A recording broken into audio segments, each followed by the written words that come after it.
예, 통합진보당 대변인 홍성규입니다. 두 가지 말씀드리겠습니다.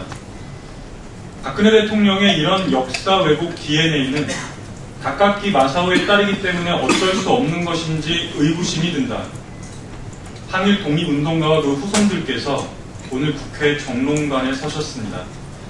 문창국 총리 후보자를 비롯해서 김명수 교육부 장관 후보, 박효종 방송통신 심의위원장 등 정부의 친일 인사 행태를 강력하게 규탄했습니다.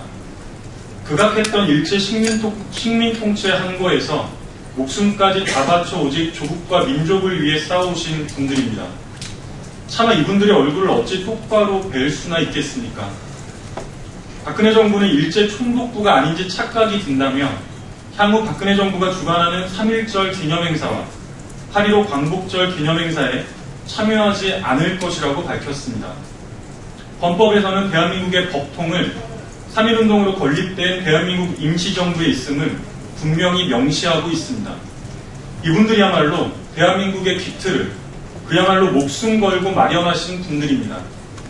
적어도 이분들의 분노에 찬 절규에 즉각 답을 드리는 것이 최소한의 도리 아니겠습니까? 소통과 화합은커녕 문창국 후보자 지명 이후 분열과 혼란만 더욱 커지고 있습니다. 청와대는 대통령 귀국 이후 재가 여부를 검토하겠다고 밝혔습니다.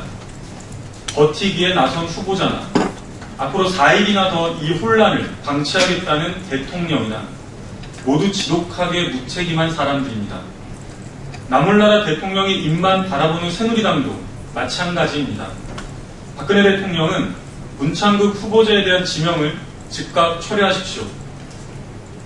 두 번째입니다. 박근혜 대통령은 대체 무슨 속셈으로 이병기 국정원장 후보자를 내정한 것입니까? 2002년 대선자금 차떼기 사건 관련해서 이병기 후보자는 애초 알려진 것처럼 단순 전달자가 아니었습니다. 정치자금법 위반으로 벌금 1,000만 원을 선고받았다는 사실이 확인되었습니다. 정치자금법상 벌금형의 최고 금액입니다.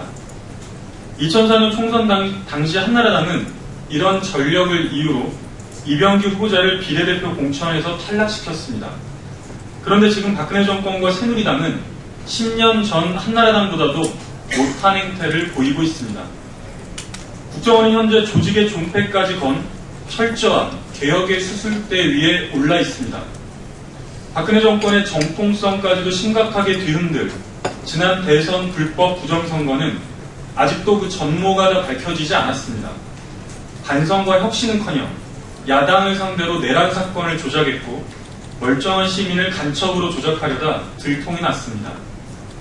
이런 국정원의 수장으로 다시 정치 공작의 원조 대부 이병기 후보자를 불러 앉히려는 것입니다.